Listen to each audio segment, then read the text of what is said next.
Buenas, buenas, buenas. Bienvenidos una vez más a La Minuta. ¿Qué tal? ¿Cómo están? Tenemos tema importante, interesante. Tenemos a nuestro panelista. Bueno, teníamos días de no tenerlo con nosotros, pero le vamos a dar la bienvenida a Walter Faguaga para hablar un poco sobre el acontecer en El Salvador. Un saludo enorme hasta El Salvador. Walter, ¿cómo estás? Bienvenido a La Minuta.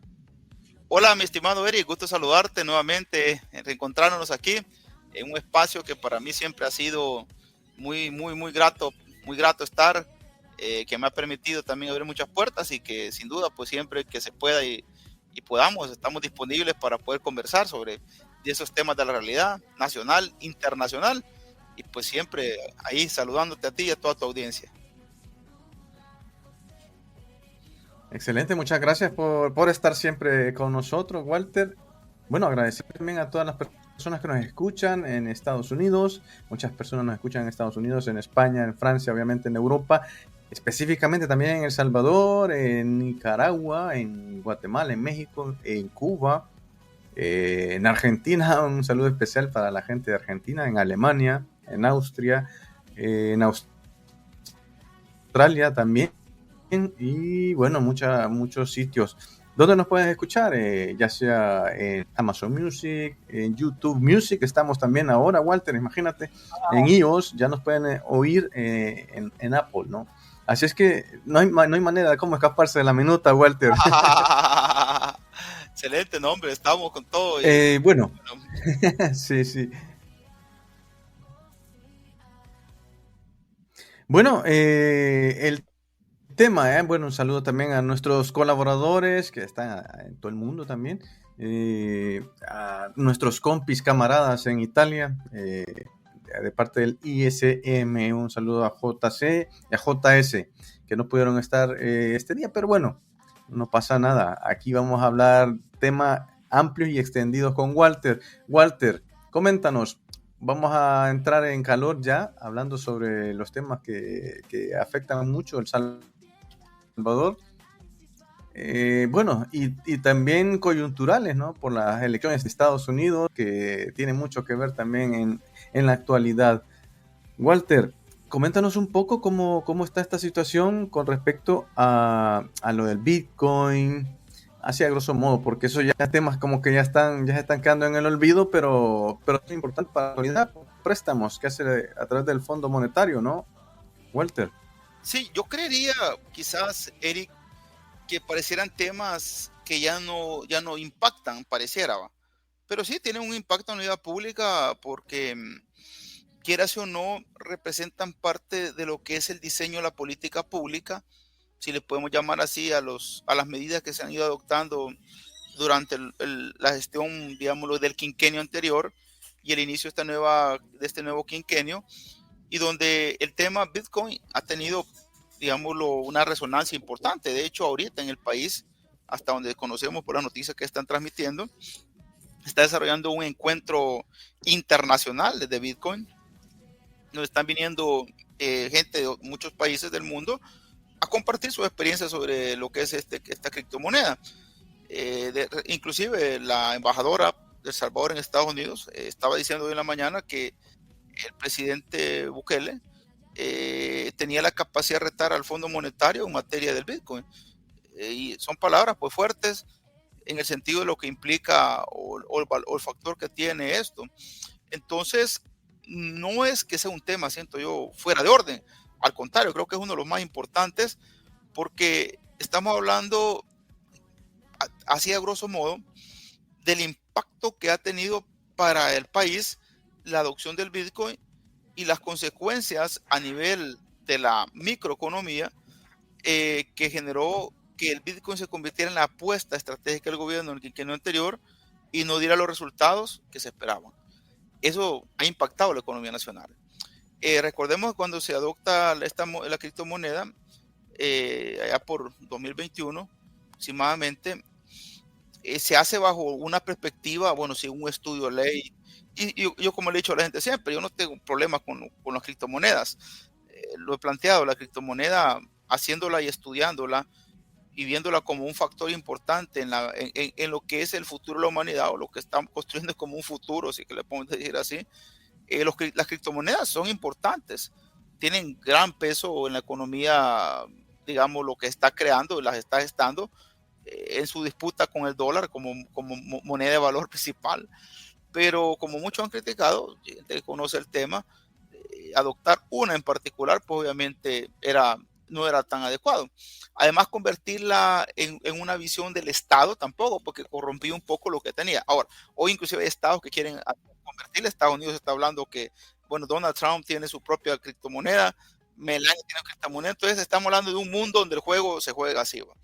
Pero en el país se adopta como moneda de intercambio, y aunque se niegue actualmente, De curso legal. Se intentó hacer de curso legal, y hasta cierto punto jugar más o menos a lo que hizo Arena ya por el 2001 con el tema del dólar. Es decir, aunque hoy se niegue, se dice que no, pero esa fue la primera intención, ¿verdad? Pero no se concluyó. Al final de cuentas, el Bitcoin terminó, como hoy el gobierno dice, que la gente escuchó a la oposición, y que la oposición no permitió que El Salvador avanzara en criptomonedas. Y si eso hubiera sido diferente, el país estuviera en otro nivel, cosas que no son tan ciertas tampoco. Pero algo es claro, que el Bitcoin, que es la criptomoneda que en el país se adopta, vino a convertirse como estrategia de desarrollo. Yo lo veía siempre, lo he dicho hasta el día de ahora, como una especie de nueva visión de la teoría del rebalse, ¿verdad? La criptomoneda se iba a ir creciendo de tal manera que un día iba a explotar su valor, y cuando explotaba su valor se iba a destruir sus ganancias. Es algo que obviamente...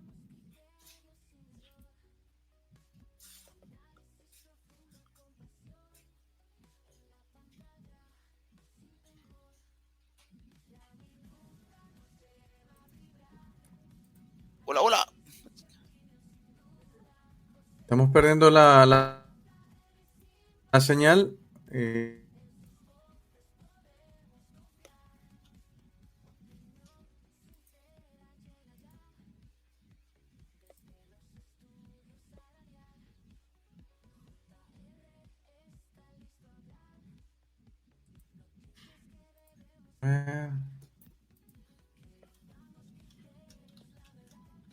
A ver, a ver. ¿Me escuchas, Walter? Sí, sí, te escucho. Vale. Creo que estamos Está teniendo problema en la señal, van. retomando un poco la señal. Vamos a ver si la recupero. Bueno, hablaba sobre que es un tema importante. Sí, ¿me escuchás? ¿Me escuchás?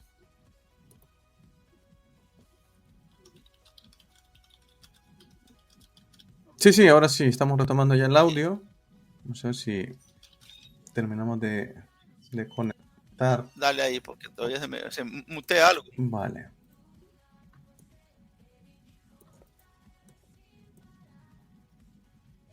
Tenemos un problema de internet, creo, al parecer. Vamos a ver. Ahí.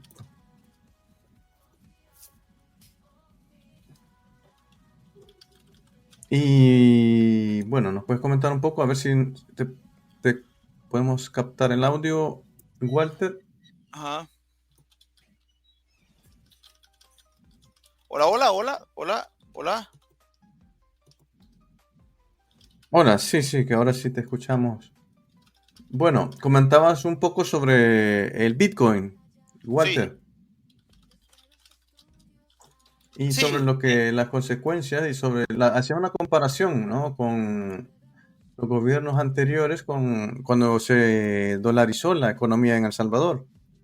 Sí, en buena parte hacíamos ver nosotros que esa es la intención que tuvo en un primer momento, y plantear el escenario para que Bitcoin se convirtiera en un activo que a la larga reprodujera capital, y pues obviamente se convirtiera en una especie de teoría del rebalse, ¿verdad? Algo que en todo el quinquenio no sucedió. Hasta recientemente, este año, que el Bitcoin logró llegar a 100, bueno, superó los 100,000, por supuesto, pero eso no marcó una diferencia adelante y el después. A nivel gubernamental se ha planteado que existen activos, que creció la reserva, pero en economía simple tienes que hacer un cálculo. Es decir, si vos compras, ¿qué? 1000 tomates y los compras a un costo determinado, pues los tomates ahí te van obviamente el tomate es una fruta, es un, digamos, un valor perecedero porque se va a arruinar al cabo del tiempo, pues. Y si los tenés 20 días, 30 días, se te van a podrir, ¿va? Pero vos sabés de que en el fondo, si no los vendes en determinado tiempo, tampoco te van a generar nada. El caso del criptoactivo, pues se espera que Sí. cuando crezca su valor, ahí va a estar, el Bitcoin va a estar, pero nadie sabe, nadie supo, y no puedes medir vos el impacto que tiene mantenerlo en el mercado. Ahora, si son tus fondos particulares, ¿verdad? Por ejemplo, es tu dinero, vos tomás esa decisión de inversión, ¿verdad? Vos decís, va, yo voy a tener $1000, voy a comprar Bitcoin y lo voy a tener ahí, y el día que esto revientes, la voy a hacer. Ahora, pero vos estás en un país que tiene más necesidades que posibilidades, eso repercute importantemente porque el Bitcoin no solamente fue una inversión de casi 300 millones, están hablándose, eh, sino que también frenó uno de los problemas más grandes que tenía el Estado, que es la liquidez. Hoy, ya con el problema de liquidez que tiene el Estado, fuerte, fue el problema fuerte, se encuentra ante el debate de tener que retroceder ante la presión del Fondo Monetario para obtener liquidez y pagar deudas, pagar liquidaciones, pagar toda la deuda que se tiene, que se ha obtenido cerca de un préstamo de 1.5 mil millones de dólares. Te puedo decir que es una cantidad de dinero que estuvo guardada y que no se logró tener. Ahora, este elemento de liquidez, que es una deuda, porque no es un logro, es una deuda que te vas a endeudar, porque te vas a endeudar, te va a generar, pues, a la larga, una pérdida en el tiempo, porque pasaste 4 o 5 años, 4 años, ponerle así más o menos, donde no pudiste tener esa liquidez en tu bolsa. ¿Por qué? Porque seguiste creyendo que el Bitcoin te iba a sacar adelante y no te sacó. Entonces, el Estado salvadoreño, o el gobierno de El Salvador en este caso particularmente, ayer en la plenaria legislativa, este día con la plenaria legislativa, le tocó hacer uno de los retrocesos más importantes, que es quitarle la parte de la ley donde dice que es obligatorio. En la práctica nunca fue obligatorio. De hecho, una de las presiones más grandes de la gente fue que no fue obligatorio, como el caso de la ley de integración monetaria del 2001, que la ley decía que iban a circular las dos monedas, pero al final el Banco Central de Reserva sacó el colón y solo nos dejó el dólar. Aquí en este caso hasta se incentivó con los famosos $30 del archivo wallet que la gente lo ocupara. Nadie lo ocupó, la gente lo gastó en lo que más inmediato tenía. El que quiso gastárselo en ir a comer, el que lo gastó en echarle gasolina al carro, o el que lo gastó en alimentación, pues que es lo que la gente más demandaba, pues. Entonces, al final nadie utilizó en su mayoría, pues hablamos en su mayoría, mucha gente sí lo ocupó, posiblemente ganó, pero en el grueso de la población no tuvo un impacto.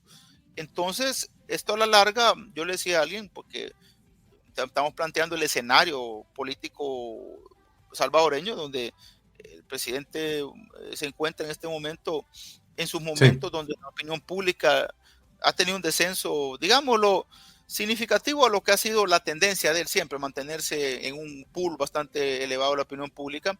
Hoy no están así, y buena parte por el tema económico. Es decir, yo te puedo decir que la minería ha afectado, sí, ha afectado, por supuesto, el tema de minería, pero el que más ha afectado en primera instancia es la economía, porque El Salvador, lejos de cualquier cosa, no ha logrado despuntar la economía, claro, que es complicada, el tema de los precios que viene pegando desde hace años, ya un par de años, el tema de la falta de productividad. Decimos que aunque se habla de medidas paliativas, por ejemplo, los agromercados o los centros de abasto ahora, que dan un precio competitivo bastante bueno, pero no dan abasto para todos la demanda que tiene el nivel del país. La producción agrícola no crece, en el índice de actividad de volumen de actividad económica no crece el 0.008. Está diciendo que es un sector poco productivo, a pesar de que creo que se han hecho esfuerzos por parte de las autoridades en el tema, pero no lo suficiente. Y ahí te puedo hablar de otros sectores, el tema del empleo. Al final del año terminaste, en vez de, por presiones del fondo, por supuesto, en vez de contratar, despediste un montón de gente, mandaste un montón de gente a su casa, simplemente porque tenías que recortar eso te iba a preguntar, Walter. Sí, dime. Eso te iba a preguntar, porque la parte del Fondo Monetario de Inversión este año como que ha tenido, hay una mayor presión, o mayor necesidad del gobierno actual para poder ejecutar diferentes actividades a los supuestos de lo que vayan a utilizar los ministerios, por ejemplo, para utilizar a través de algún préstamo, porque, por ejemplo, estas casas evaluadoras de riesgo a principio de año, o el año pasado, quizás creo que fue, no me recuerdo, comenzaron a evaluar El Salvador ya con B, o creo yo, o Sí, A, no me recuerdo muy bien, pero que lo elevaba a un nivel de confianza para proceder a algún tipo de crédito. Pero con las condicionantes, porque el FMI desde, no sé, desde que la última vez, el año pasado, también siempre comentaba el Fondo Monetario que revertir ciertas situaciones, la grasa del Estado, la cuestión del Bitcoin, eran puntos importantes para poder optar por un crédito, por decir algo. Ahora bien, 2025 se afrontan nuevas, digámoslo así, nuevas metas, ¿no? Obviamente ha capturado la parte de la violencia, la cuestión de las pandillas y todo eso, la tiene asegurada, pero claro, obviamente el fondo también no solamente es la parte de la violencia, lo que se hace, sino que también la economía, ¿no? En el país, como ya lo has dicho, y también tienes estudios, entiendo, Walter, de cómo ha afectado el impacto en la economía. Entonces, ahora el presidente pues dice que va a haber una situación de cómo salvar la economía en el país. ¿Qué ha hecho en estos últimos, bueno, a finales del 2024 hubo una serie de despidos en instituciones gubernamentales, reduciendo el impacto en los presupuestos y obviamente en los salarios y en la economía, digámoslo así, del gobierno, no del Salvador en sí, porque esa es otra, hay que hacer la diferencia, ¿no? Porque muchos quedan despedidos y no tienen trabajo y ya se quedan sin generar esos ingresos. En fin, el objetivo es, me imagino yo, o por ahí va la ruta sobre el préstamo, que no era necesario. Walter, ¿cómo se plantearía esta nueva situación, digámoslo así? Porque, claro, si antes decías que no necesitamos de nadie, no necesitamos de préstamos, nosotros somos los mejores, aquí vamos a salir adelante, pero estás ejecutando, digamos así, las notas que te dejó el Fondo Monetario Internacional para poder acceder a lo que es un préstamo. Walter, ¿cómo ves esa parte? mira, es complejo porque, ¿qué te digo? En un primer momento las puede, mira, cuando se abre la economía, un día alguien me decía a mí, y me decía, pero mira, no puede estar criticando al gobierno, me decía, porque el problema de la economía es el problema de toda la vida de El Salvador, inclusive antes que hubieran pandillas, era el problema. Yo le digo, no, es que mírale, nadie va a responsabilizar al gobierno sobre la economía en términos absolutos, porque todo gobierno, independientemente de quién esté, cuando entra al plano de las cuestiones económicas, tiene que enfrentar tres escenarios. El primer escenario que enfrenta es la estructura económica que hereda. Esa no es responsabilidad del gobierno. Es decir, el gobierno no decidió la estructura económica de El Salvador. No la ha decidido. Sí, La encontró. Eso no puedo decirle el gobierno que tiene esta desigualdad. El gobierno, es decir, hereda algo, que es la parte de la estructura económica. Eso es una responsabilidad económica que es heredada. Segunda cuestión que el gobierno no puede de ninguna manera tampoco responsabilizarse y que no le podemos nosotros echarle la responsabilidad es lo que es el comercio y el mercado mundial, que El Salvador no es una isla, vive en un contexto internacional donde, siendo un país dependiente, porque no somos un país desarrollado, producimos materias primas todavía, no producimos tecnología, depende mucho del comportamiento del mercado internacional.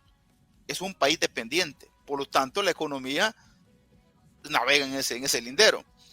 Y el tercero, que es donde yo le digo, pongamos la atención, ¿cuáles son las decisiones de la economía que toma un gobierno para atender las otras dos y aportar a la superación del tema económico?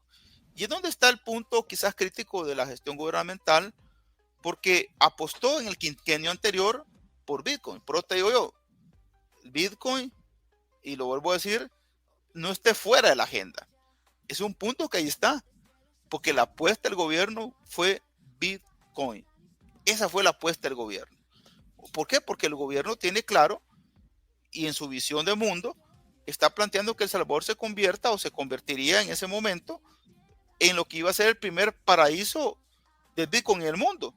Esa es la visión que tenía. No iba a ser el famoso Bitcoin City, pues, que anunció un evento, hasta hubo una maqueta que se presentó, que iba a ser la primera ciudad libre del mundo, sin impuestos, sin taxes, sin impuestos municipales, la libertad absoluta en materia económica. Esa era la apuesta, esa era la gran visión. Era una especie de megápolis de Bitcoin. Y ahora, una visión, por supuesto, estamos claros, que no eran para los salvadoreños de a pie, era para un sector de los salvadoreños y obviamente para una comunidad extranjera mundialmente considerada en el tema de Bitcoin. Eso es lo que se planteó en el escenario. Esa fue la apuesta. Hasta ahí se dirigió la apuesta a la economía en la gestión anterior. Ahora, con la intención que cuando el quinquenio terminara, El Salvador estuviera posicionado a nivel mundial como ese paraíso Bitcoin que condujera a que El Salvador captara todos los activos, inclusive minara, como se está diciendo, a través de los bonos volcán que tanto mencionaron, ¿verdad? Ese era el proyecto que tenía. Pero si vos ves la realidad, es muy diferente. Y además, bueno, entonces viene el Fondo Monetario, en ese momento va, está bueno, adopten Bitcoin, va. Pero yo no les presto un 5 para que usted invierta en Bitcoin, porque mi competencia se llama criptomonedas. Porque el Fondo Monetario es un banco, se comporta como un banco. Y los bancos se comportan con base a sus intereses, no hacia el beneficio de quien está pidiendo prestado. El banco te va a prestar si le cumplió los requerimientos, si vos le cumplís lo que te pide, si vos le haces lo que él te dice, si no, no te va a prestar. Entonces el Fondo Monetario está bueno. Y el Fondo Monetario hace un análisis global de todos los países. Y siempre habla de El Salvador, que ha mejorado la seguridad, claro, ha mejorado esto, claro, pero el Bitcoin es una barrera. La ley del Bitcoin es una barrera. El tema de la transparencia es una barrera. Y le ponía todas las barreras. Y si vos veías las comunicaciones, es decir, tanto de los medios independientes del gobierno o los medios del aparato de propaganda, se partían el discurso. La parte de propaganda, obviamente publicitaria del gobierno, te decía, el Fondo Monetario destaca la violencia, la lucha contra la violencia como un logro de El Salvador. Pero los otros te decían, no, pero les pides transparencia, les pides esto y lo otro. Ese fue el debate durante todo el periodo que correspondió al quinquenio anterior entre el Fondo Monetario y el gobierno de El Salvador. De que para que El Salvador tuviera esos fondos que necesitaba romper la cuestión de Bitcoin. Ahora, esos fondos, el gobierno tuvo fe, los tuvo, en que Bitcoin se los diera. Es decir, que los resultados de Bitcoin llevaran a que El Salvador tuviera suficiente ese activo, lo tan grande posible, que no necesitara del Fondo Monetario para poder cumplir las metas de que se puso, porque hay que decirlo, todo gobierno se pone sus metas, todo gobierno calcula sus metas con base a sus recursos. Sin embargo, el gobierno termina el quinquenio e inicia el siguiente con un problema económico, porque hay que decirlo, se han seguido tomando el tema de las pensiones, por ejemplo, se ha dejado un montón de cuestiones sin pagos. ¿Por qué? Para estar saldando deuda. Bueno, se han vendido la deuda por adelantado, que es una cuestión que algunos la consideran riesgosa para el futuro, otros sí, otros no. Los economistas tienen su propia evaluación de las cosas. Pero lo que sí es claro, que si vos lo traducís a la realidad de las personas, te vas a encontrar que El Salvador, para seguir el proyecto político histórico que tiene en mente el gobierno actual, le faltaba liquidez, dinero. Y a 4 años de la adopción del Bitcoin, el milagro del Bitcoin nunca llegó. Entonces le tocó ceder y obviamente retroceder en el tema. Y es ahí donde acepta los acuerdos del fondo y el fondo pues le pide, entre otras cosas, primero derogar la ley Bitcoin, no le pide derogue la ley Bitcoin, es una decisión de El Salvador, pero quítela de ser una moneda obligatoria porque nosotros no la vamos a prestar para que usted esté comprando Bitcoin. Y eso es lo que te dijeron. Segundo, mire, reduzca el tamaño del gasto del Estado, pero no le dijeron despida gente de salud y educación. Y tercero, pues luche contra la corrupción y la transparencia, porque son cuestiones que tiene que usted que demostrar. Acaba de presentar una ley contra la corrupción y la cual pues como muchos dicen, contiene todo lo que ya tenemos, simplemente que hoy el Estado dice que va a ser responsable de eso, tampoco se va a considerar. Entonces, bajo esas medidas, el gobierno acepta el acuerdo, todavía no se ha firmado el acuerdo, por supuesto, se está ya un acuerdo, pero no se ha firmado, y El Salvador espera lograr tener esos fondos que serán de alivio, por supuesto, para toda la carga que tiene el Estado, ¿sí? Porque los proyectos son caros, ¿sí? Es decir, todo lo que está haciendo es carísimo. Y como si vos querés construir una casa nueva, tenés que gastar, tenés que invertir. Te vas a sacrificar un montón de cuestiones, pero ¿qué vas a sacrificar? Hay que invertir, claro. Para que tu proyecto se vea bonito. Y ahí vienen los grandes problemas de la política pública. Ahora, en todos los costos que ha tenido que pagar el país por no atender a tiempo las recomendaciones son altos, porque tiene que pagar más deuda, tiene que pagar esto, tiene que pagar lo otro, y se va a enfrentar pues a un problema de liquidez que es grande, pues. Entonces, sin duda, yo creería que todo lo que fuimos al final del año pasado y lo estamos viendo ahora con el tema de la economía, tiene que ver por la mala decisión que tomó el quinquenio pasado de no contar con un plan económico robusto, suficiente y que no tuviera una dependencia del Bitcoin. Creo que lo que están viendo es una consecuencia.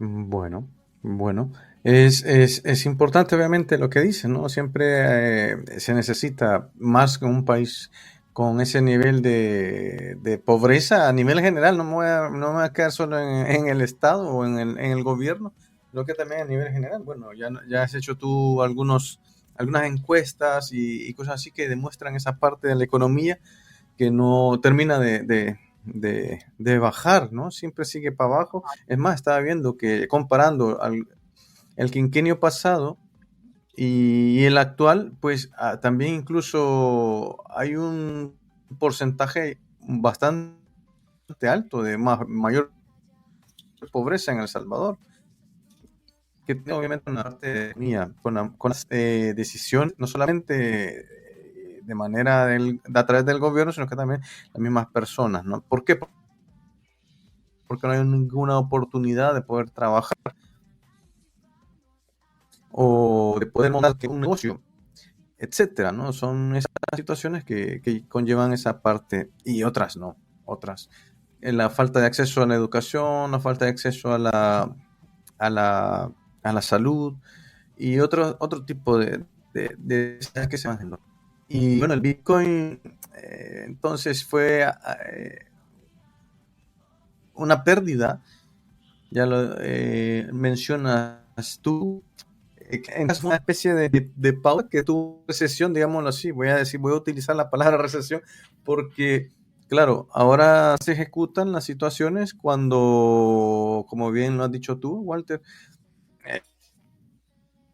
se hubiesen hecho antes, ¿no? Se hubieran tomado esa parte de se hubieran utilizado otra cosa. Pero bueno, el idea del gobierno es mantener el Bitcoin. Ahora no lo sé. Ahora la situación cambia con la llegada al poder de Donald Trump en Estados Unidos, y lo has dicho tú, pero tiene un soporte. Aquí hay algo interesante. Elon Musk, que es como decir así, el titular de las criptomonedas, incluso, bueno, Donald Trump se ha hecho ya una moneda, como decías tú al principio, que le da un poco de soporte mediático, Walter. Esta conexión que hay con Elon Musk y con El Salvador, más que todo el gobierno actual de Estados Unidos, Donald Trump, Elon Musk, con lo que está pasando, ya vamos a cambiar de tema, vamos a hacer esa transición con las elecciones que hubieron, como hemos visto cómo ha estado ejecutando el gobierno de Estados Unidos y cómo va a afectar a El Salvador, porque todo esto está enrutado, ¿no? Por una parte, la cuestión mediática que dice, bueno, que todas las cosas bonitas que se han logrado, el gran apoyo mediático de Elon Musk o de otros, digámoslo así, personajes importantes, ¿no? En Estados Unidos que le están dando el apoyo a Nayib Bukele. Pero, y el trasfondo, ¿no? Elon Musk, un poderoso, el más millonario del mundo, el más rico del mundo, que tiene la parte de las criptomonedas. Y ahora Donald Trump ha dicho que Estados Unidos va a ser la capital de la criptomoneda. ¿Será que le comieron el mandado a nivel internacional, Walter, al presidente allí Bukele. ¿Cómo ves esto? Porque es que me sorprende, ¿no? Porque alguna idea que nació, por ejemplo, puede ser que haya nacido o era un experimento que se había hecho para poderlo ejecutar a nivel, una escala más grande. Porque, claro, la gente desconoce también que la creación de las criptomonedas no fue, ha sido las oficinas de Estados Unidos. Hablamos de la CIA, hablamos de inteligencia, ¿no? En Estados Unidos, que han hecho esta creación de estas monedas virtuales. Ahora bien, la ejecución de todos estos proyectos, y mucho se habló también de las Bitcoin City, que esa era una carta poderosa para y Bukele. Claro, todo eso está cambiando, ¿no? Que si te están quitando las alas para volar, en el caso del Fondo Monetario no quiere que otro lo haga, pero sí Estados Unidos lo va a ejecutar, seguramente lo van a ejecutar. Ahora bien, lo que te quería preguntar, esta conexión entre esos, estamos viendo un liderazgo mundial, Donald Trump, Elon Musk, que le hacen mimos a Nayib Bukele. ¿Cómo ves esta relación que existe actualmente? Aunque Donald Trump hace cuántos años, cuando estuvo en el poder, dijo que El Salvador era un shithole, ¿no? Sí. Y ahora voy a agregar una cuestión más, que es con los indocumentados. ¿Cuántos salvadoreños hay en Estados Unidos de manera, o que son inmigrantes de manera ilegal y que los van a retornar al país? No lo tener ahí. He llegado como un nivel de negociar con El Salvador esa situación de que todos los ilegales, y bueno, incluso hasta la cárcel de Guantánamo en Cuba, eso lo dejamos ahí. Pero bueno, en el caso de El Salvador y con el caso de Nayib Bukele, ¿cómo ves tú esta relación que se ha generado en la actualidad, Walter? Bueno, yo considero, y en la perspectiva de los hechos que tenemos, quizás, mira, algo está claro, que hay un alineamiento de posturas políticas, ideológicas, en este bloque que se ha formado.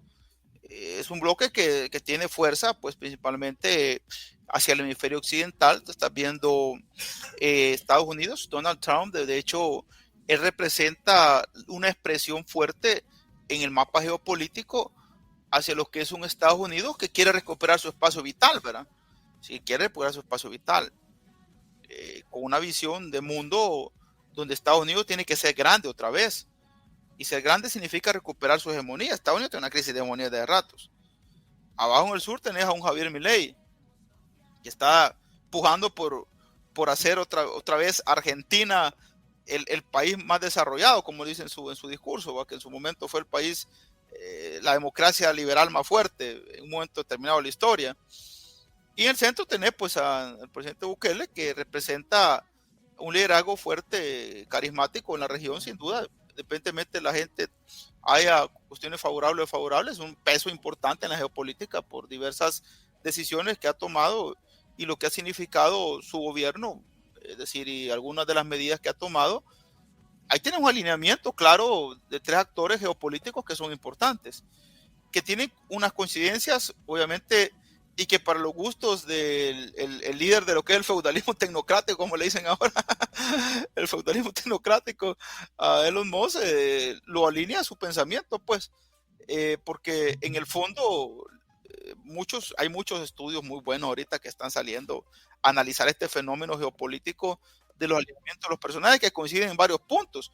Uno de los puntos donde tienen coincidencia clara es en una tendencia de un mundo, y te hablan del mismo discurso, hay un mundo que está siendo amenazado, ¿sí? Un mundo en amenaza, en un lenguaje que ocupa. Segundo, hay enemigos dentro de tu territorio que tenés que combatirlo, tenés otro aliado. Y aparte tenés otro amigo que se llama criptomonedas, que ahí están, que también la están promocionando a cierto punto. Milei en su momento no era muy amigo de esto, hoy parece que sí. Y vas a encontrar vos en las narrativas de los tres actores políticos y este actor, este caso que representa los millones del mundo, es decir, la parte de la tecnocracia feudal, como le están llamando ahora, te pueden decir en buena parte dónde se mueve el discurso del mundo. Alguien decía aquel día que se ha roto el estado profundo en los Estados Unidos con la victoria de Donald Trump. Pero alguien le decía, no se ha roto el Estado profundo, simplemente cambia de manos y se va hacia los tecnológicos, que es otro mundo diferente, pues. Entonces, mira, estos alineamientos tienen que ver con realidades que hay que entenderlas. Fíjate que Manuel Castel, aquel gran sociólogo español, publica aquel libro muy bueno, 2009, que se llama Poder y Comunicación. Y una de las tesis principales que planteaba Castel es el papel que tiene la comunicación en las relaciones de poder. Aunque Pierre Bourdieu lo había hablado antes, Hubert Harman también, inclusive Lohmann, pero Castel lo hace a llegar a tal modo, pero se equivoca en una cuestión Castel, creo yo, porque él veía el poder de la comunicación en las masas como una liberación de las masas. Castel fue muy claro en eso, es decir, él creía que la comunicación iba a liberar a las masas, pero hoy lo que estás viendo, que la comunicación y los dueños de la comunicación, que ya no son las grandes corporaciones, sino que individuos particulares, están haciendo del mundo una cuestión algo extraña.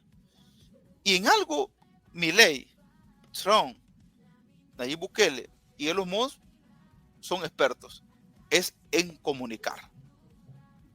Porque han entendido el sentir y pensar de las masas. Y si vos entendés eso y lo sabes alimentar, ni te imaginas dónde estás ahorita. Y por eso lo ves donde estás. Por eso ves dónde está. Yo por eso le digo a la gente, porque un día me preguntaban poco, estuve en la ISUCA, por ejemplo, le decía a alguien, a mí Trump y su lenguaje y sus usos y sus visiones, créame que no me preocupa mucho. Creo que él está cumpliendo lo que dijo. Pues el hombre no está haciendo lo que no dijo. Trump está haciendo lo que dijo. Está viendo ahorita una imagen donde tiene órdenes ejecutivas que va a firmar.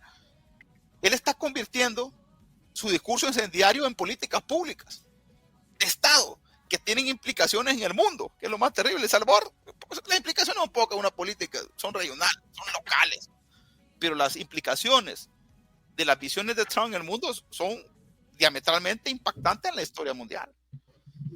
Ahora, pero aquí no te preocupas por lo que dice Trump, preocupate por quienes votaron por Trump, que son un montón de gente. Y ahí tenés un gran problema porque tenés un ejército de personas que no solo lo votan, lo siguen celebrando y siguen aplaudiendo cada edición, aunque esa decisión tenga impacto en miles de millones de personas en el mundo. Entonces, por eso que cuando alineas vos a estos personajes en el mismo formato, obviamente, estás construyendo una visión del poder en el mundo. Estás viendo una perspectiva del mundo, del sistema global, ya no en aquella gran visión de la izquierda y de la derecha que tuviste en un momento determinado. Que vos decías, estos son de izquierda, estos son de derecha, estos son comunistas, estos son capitalistas. Hoy todos son capitalistas. Pero ¿en qué visión de capitalismo? Sí, eso también te iba. Eso también te quería preguntar, porque ¿será que la parte de la ideología se está agotando, se está extinguiendo? Pero esta sería como una victoria del capitalismo en sí, ¿no? De la cuestión materialista. Es muy amplio lo que te estoy preguntando, porque ya sé que te vas a ir ahí conceptualmente, pero lo que te quiero decir, obviamente, se ha logrado el objetivo a nivel, sí, a nivel internacional con respecto a esto, porque ya gente que, por ejemplo, no sé, ese sentido o una filosofía de vida, como que se está perdiendo ya, ¿eh? Vamos a hacer un paréntesis, porque si no, te pregunto, pero en su fondo tiene mucho que ver, porque al final, imagínate tú, cuando llegó a la toma de posesión, bueno, Elon Musk iba más que emocionado, ¿no? Es el que más alegre estaba. ¿Y quiénes llegaron? Los principales millonarios del mundo, ¿no? Los CEO de las redes sociales, de las empresas grandes, ¿no?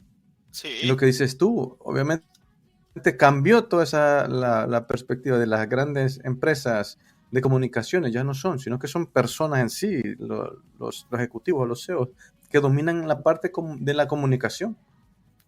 Ahora Sí, bien, es lo que que decías tú sobre el sueño, un poco de sentido, bueno, desde mi perspectiva, ¿no? Porque, claro, la liberación de la comunicación está en las manos, pero el exceso de información, la desinformación, rompe todo ese esquema que presentó el filósofo entonces, ¿no?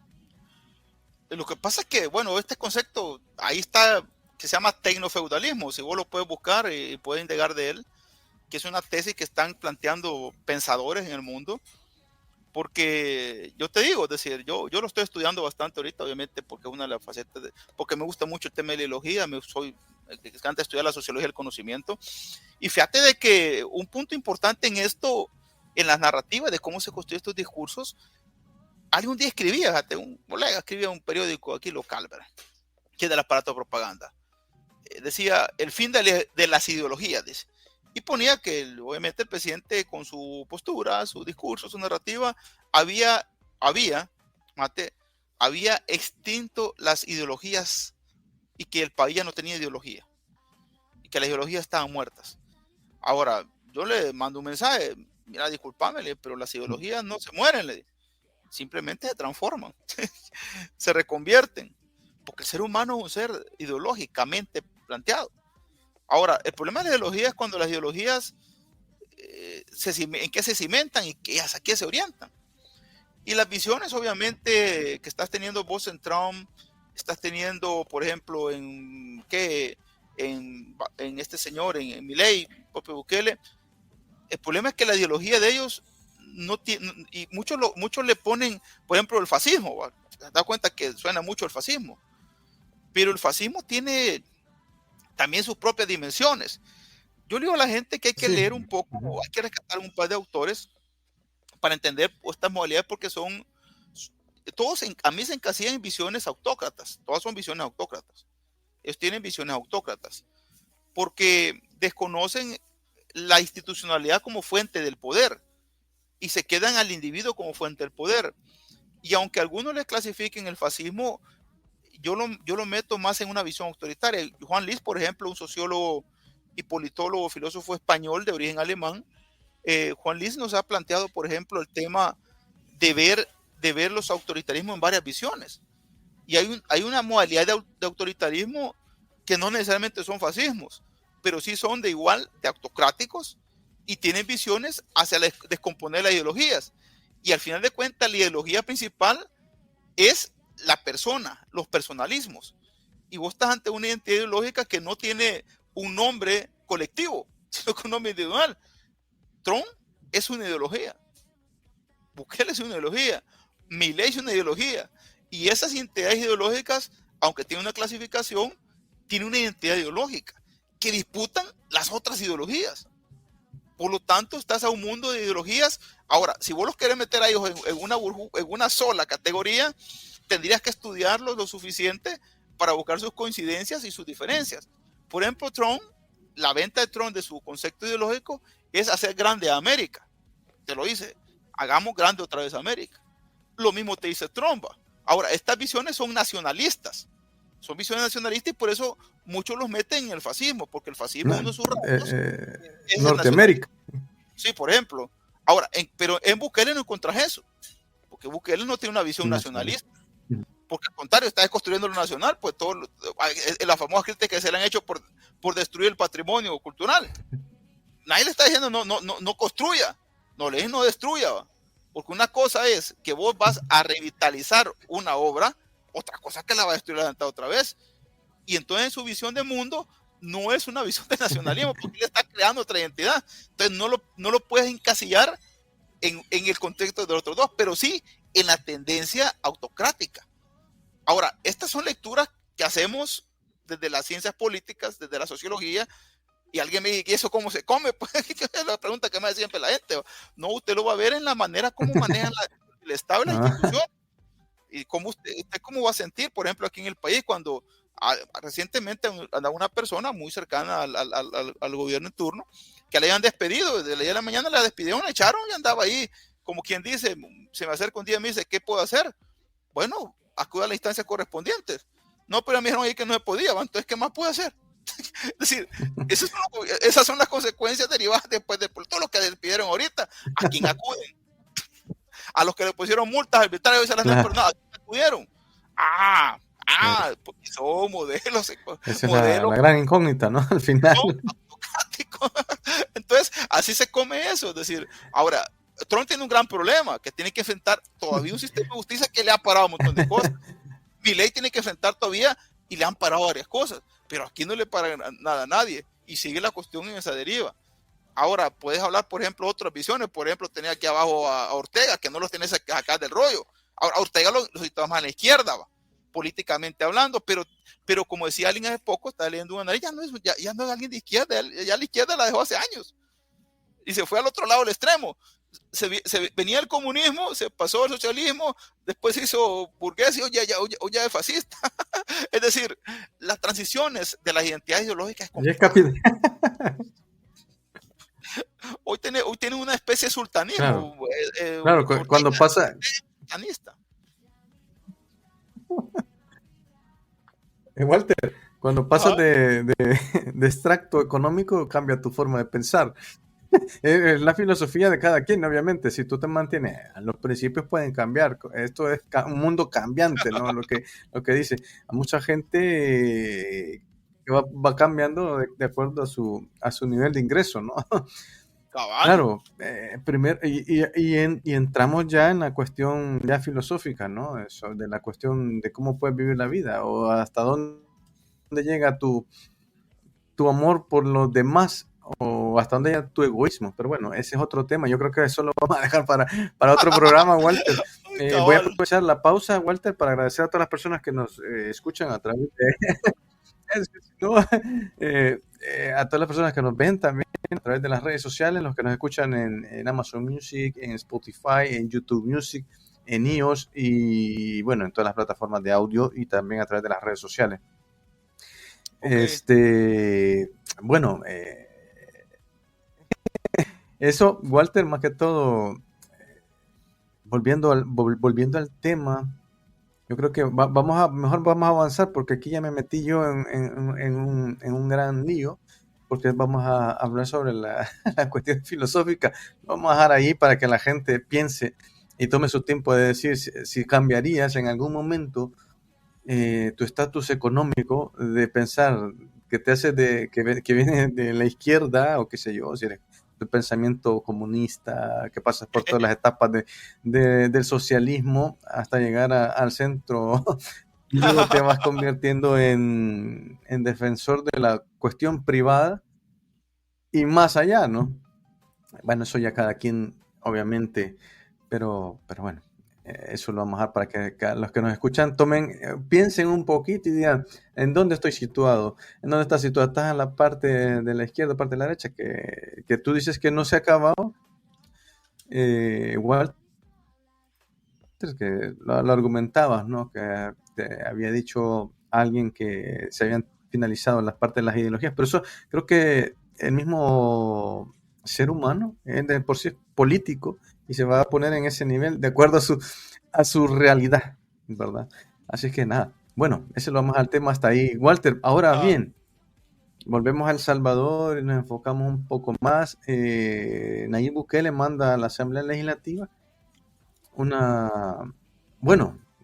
yo creo que fue la Asamblea Legislativa quien ha hecho una cuestión express o va a hacer o van a intentar, que ya lo comentabas al principio, Walter, que tiene mucho que ver con respecto a hay un candado de la Constitución de la República que se supone no se debería de tocar, pero que hasta sí.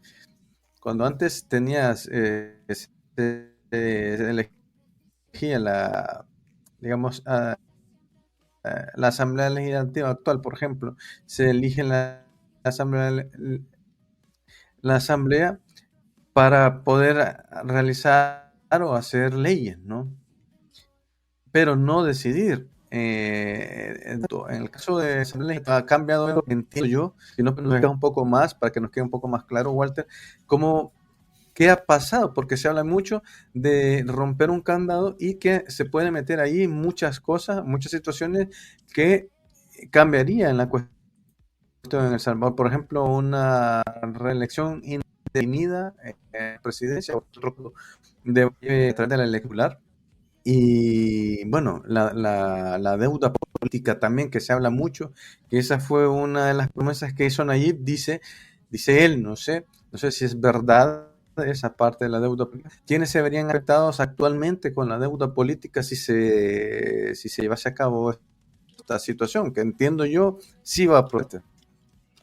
Sí, mira, el tema es bien particular, va. Ya es un tema local, va. Ya nos salimos de aquel gran mundo. Hoy nos vamos a venir al mundito de nosotros. Fíjate que la Constitución de la República de El Salvador es un gran debate. Fíjate que el año pasado fue así, sí, que la Constitución iba a cumplir 40 años. Así que cumplió 40 años. Fue en 1983 para diciembre del 2023. Yo hice un video de mi programa, un programa que participo en plataforma. Y yo le puse requiem a la Constitución. Porque para mí la Constitución de 1983 está muerta. Es una necroconstitución. Así le pongo yo. Muchos abogados se enojan conmigo y se han peleado y no me aceptan mi tesis. Pero para mí hay una necroconstitución. Necroconstitución. O si le puedes poner en palabras cristianas, una zombie constitución, va. Está bien, la verdad no lo había pensado. Está el concepto. Es un zombie, la constitución es un zombie, es decir, está muerta, pero la andan reviviendo, ¿va? Para utilizarla, y eso hay que decirlo. Yo soy muy honesto en eso y le digo a la gente es que la mataron en 40 años. Para acomodarla, según interese. Sí, la estuvieron matando en muchos años. Ahora, en la parte constitucional, fíjate que nosotros aquí en la parte, obviamente, del trabajo, obviamente, que yo realizo, pues yo tenemos un programa de estudios jurídicos y políticos, y hay una línea de investigación constitucional que está una gente investigando eso para tener elementos más argumentativos, porque es importante estudiar la Constitución, porque la Constitución es la piedra angular de tu institucionalidad democrática o no democrática, porque ahí tenés que dividir las cosas, ¿verdad? Y saberlo distinguir, ¿va? Ahora, por supuesto, fíjate que en este marco y cómo se modulan las cosas, la Constitución de 1983 tiene un artículo muy particular que es precisamente el 248. Este artículo establece los procedimientos de reforma constitucional, ¿va? Y entre esos mecanismos de reforma constitucional hay un precepto importante que es el poder que se le adjudica a una reforma constitucional. Ahora, ese artículo te dice que te decía que para que vos hagas una reforma a la Constitución, vos tendrías que abrir el camino en una legislatura. Y esta legislatura tenía que aprobar esa reforma, pero tenía que ratificar la siguiente. Cuando vos no conoces a Dios, le orás a cualquier santo. Porque lamentablemente en El Salvador, como en la mayor parte del mundo, porque no voy a hablar solo de mi país, sino que América Latina, porque para allá vieras que es bien difícil hablar, pero América Latina y El Salvador tienen un problema, todos tenemos un problema compartido. Y es que no hemos salido de las estructuras todavía caudillistas del poder. Sí. Todavía somos caudillistas, todavía somos feudales para pensar. Y no hemos entendido el papel que tiene una constitución en el ordenamiento jurídico político de un país.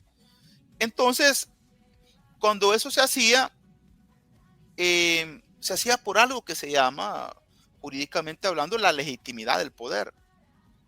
Porque ese mismo artículo te establece también que vos puedes modificar, pues obviamente las famosas cláusulas pétreas, ¿verdad?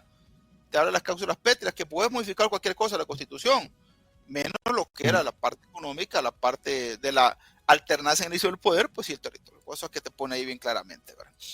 Pero ahí puedes modificar cualquier cosa, pero hoy, según se ha dicho, pues, hasta puedes modificar las cláusulas pétreas. Son 3 aspectos importantes. Sí, entre esas cuestiones. Ahora, ¿qué pasa con este artículo? Que vos puedes modificar la Constitución en la misma legislatura y no necesitas de la aprobación del ciudadano que lo hacía a través del voto para hacerlo.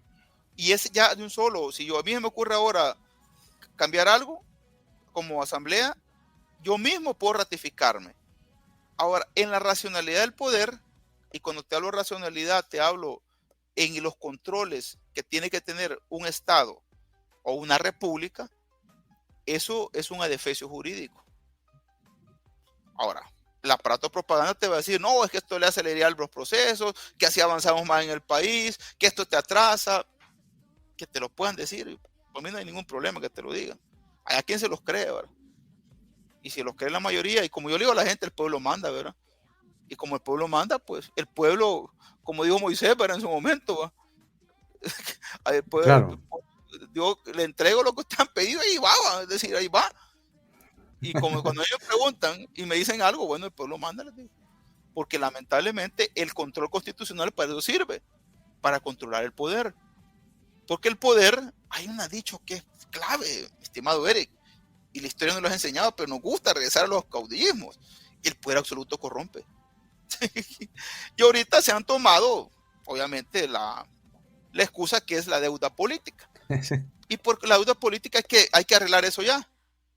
Porque sin arreglar la deuda no, la deuda política la podías, el problema no es la deuda, yo lo he dicho en varios espacios.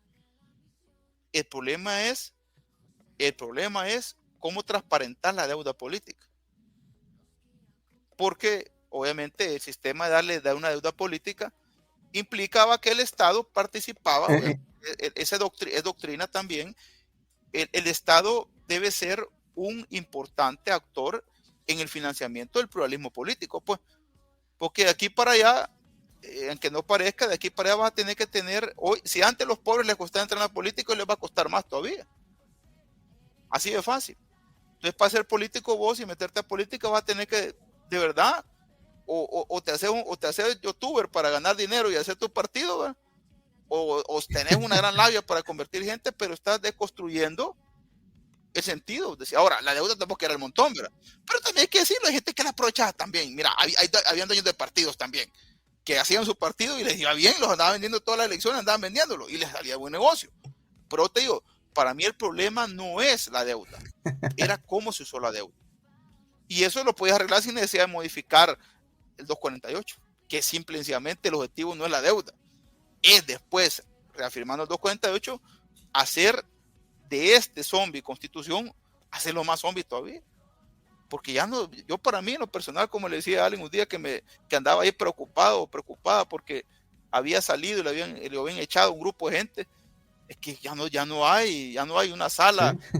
que le va a responder un habeas corpus, porque lo habían maltratado en su trabajo, un funcionario.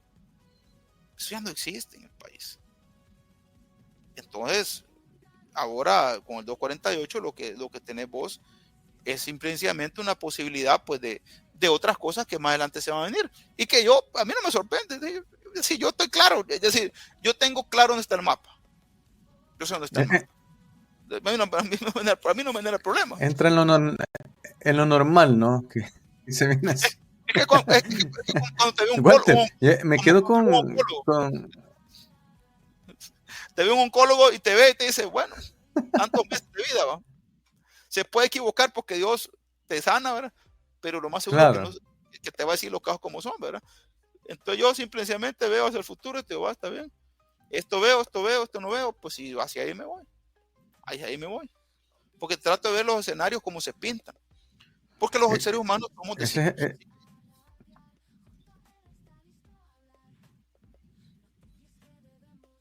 Esto me quedo con la necroconstitución. Es un término, creo que pega.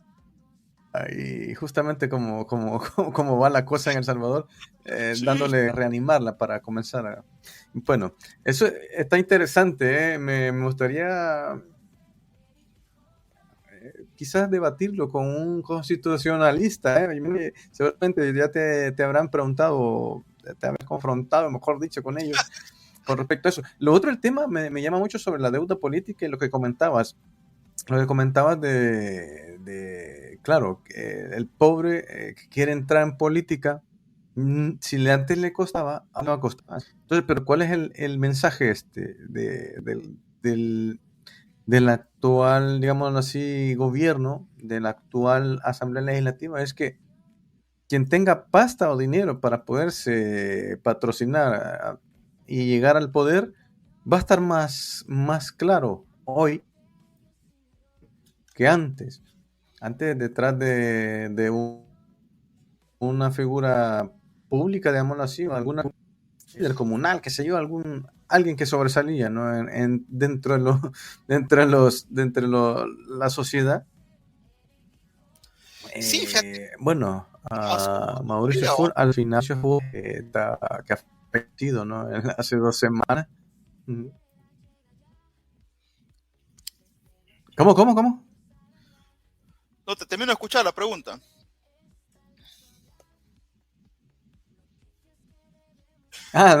No, que te decía, ¿no? Que obviamente, claro, por ejemplo, en el caso de Mauricio Funes, ¿no? Que lo patrocinaron para que llegara al poder, llegó al poder y bueno, entonces, pero antes se conocía así, ahora van a ser empresas entonces las que van a dominar en el ente o en el espectro electorero, más que todo político, van a ser grandes figuras o pensantes de la economía en sus empresas privadas, Walter.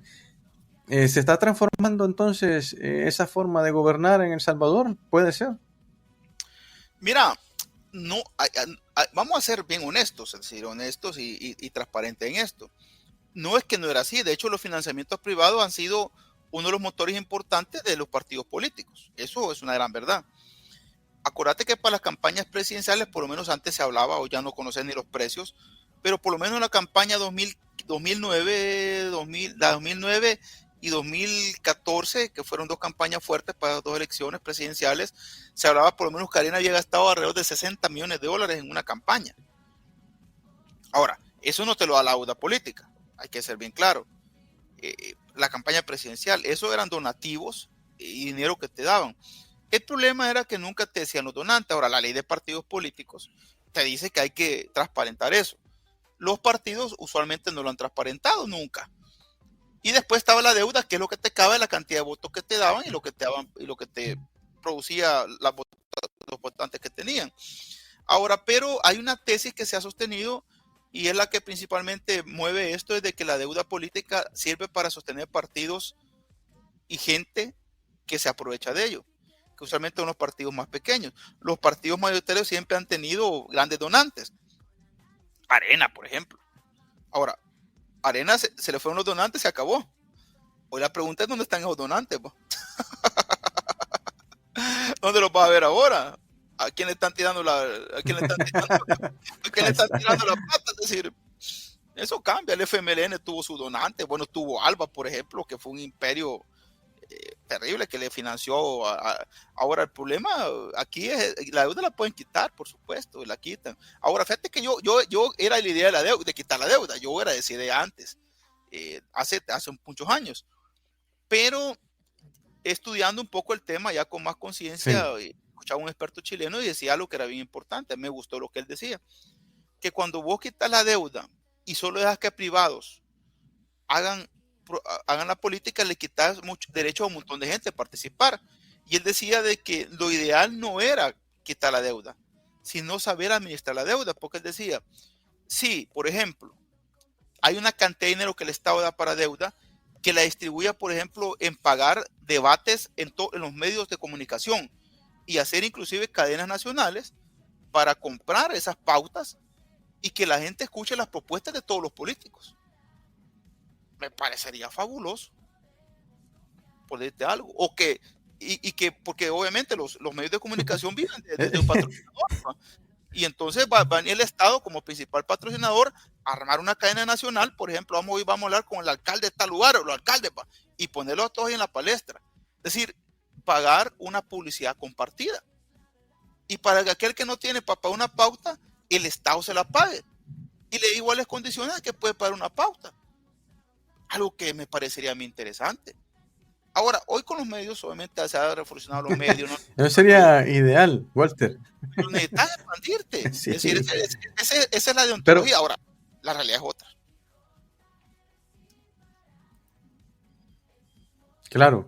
Y la mala utilización siempre, la mala focalización de los recursos del Estado, que al final se termina diluyendo en personas, ¿no? En intereses económicos, en forzarse las cosas. Pero si bien es cierto, la parte de la deuda política se ha visto beneficiar a mucha gente con respecto Ajá. a ello, pero claro, si la quitas, le quitas la posibilidad de una persona, de las personas con interés político porque no tienen la capacidad económica, ¿no? Ese es algo injusto, ¿no? Porque si alguien con un pensamiento bueno, correcto, que es una persona que da el ejemplo, pero es pobre, o sea, y las aspiraciones que él pueda tener para llegar a tener o optar a un cargo público, pues se van a ver frustradas, porque si no consigue a alguien que lo patrocine, y cuando hablas de patrocinio, ya puede ser una empresa o una persona particular que tenga dinero. Entonces, y si esa persona o empresa tiene dinero, es porque te lo va a dar para cubrir sus intereses, para cubrir las necesidades que él tenga y que tú vas a trabajar para él directamente. Entonces, bueno, que eso es como siempre, ¿no? Pero, claro, ahora tú con un ideal contrario digámoslo así, a los gobiernos, por ejemplo, que mantienen el poder, y el poder es ese, el poder económico va a estar encima siempre a través de los gobiernos, no va a haber ninguna oportunidad para ningún tipo de pensamiento distinto, ¿eh? No hay justicia, Walter. Se termina y se seca la parte, digámoslo así, popular en el Sí. aspecto político electorero, ¿no? Sí, porque a la larga, Eric, lo que sucede es de que el financiamiento de los partidos, el problema de Pues fondo es bueno, realmente que bueno, fueron Walter, se nos ha pasado una hora volando. uy, señor Dios, se nos pasó el tiempo. Sí, bueno, a ver en qué termina, Walter, esto. Bueno, yo pensaría que se ha abierto el camino en la Sí, necroconstitución para bueno, todos. Así que pensaría que hay mucho que hablar más sí, adelante y sí. por supuesto que está pendiente de los temas. Excelente, no, gracias, Walter. Hay que decir algo. Bueno, no digas tú que estás colaborando también con cadenas internacionales, ¿no? Con respecto a los análisis políticos, Walter. Ah, sí, Cuéntanos un poquito sí, antes de fíjate irnos. que por lo menos ayer estuvimos dando unas declaraciones, obviamente a solicitud de BBC, por ejemplo, estamos trabajando con otras cadenas también que nos han entrevistado para conocer un poco la realidad del país, ¿verdad? Y estamos medios nacionales también que estamos teniendo participaciones. Fíjate que esto para mí es una responsabilidad grande porque yo no puedo, yo trato la manera de llevar sí, lo que pienso, por supuesto, pero claro, con argumentos y con mi visión de mundo. Habrá quien coincide y quien no va. Ahora, si no coincidís con mi pensamiento, yo no tengo problema, porque respeto la libertad de opinión y expresión de cada persona. El día que alguien te la quiera coactar y quiera impedirte que penses así, hables así, pues entonces yo me uno con vos para luchar juntos. Porque para mí lo importante es que pensemos, discutamos, dialoguemos y al final de cuentas construir un mundo mejor significa el esfuerzo de todas y todos, no solamente de unos pocos. Así que en esa mística trato yo de aportar y en la medida de las posibilidades, desde mis conocimientos, desde mis análisis, que son muy particulares, pero que si encuentran eco en personas, ya sea para bien o para mal, pues yo me siento feliz porque de una u otra manera estamos ayudando a que las personas, pues obviamente se interesen por leer, por estudiar. Yo la gente le digo, lean, estudien, documentense. Si no, la tecnocracia feudal nos va a terminar ganando el cerebro fácilmente. Así que, mi estimado, para mí es un gusto también participar contigo, con tu público, con tu comunidad, que me parece muy interesante también, a la cual también respeto mucho y le mando siempre mi respeto y admiración.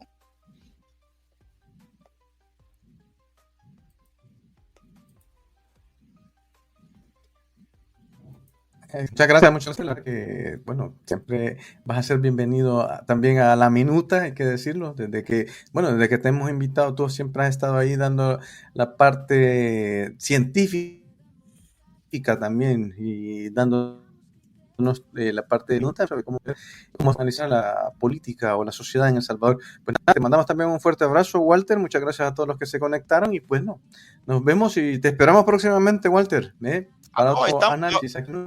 A las órdenes, mi estimado. Saludo cordial también a Andrés y a todo el equipo ahí también. Saludos. Excelente. Muchas gracias. No, pues escuchar. Eso es.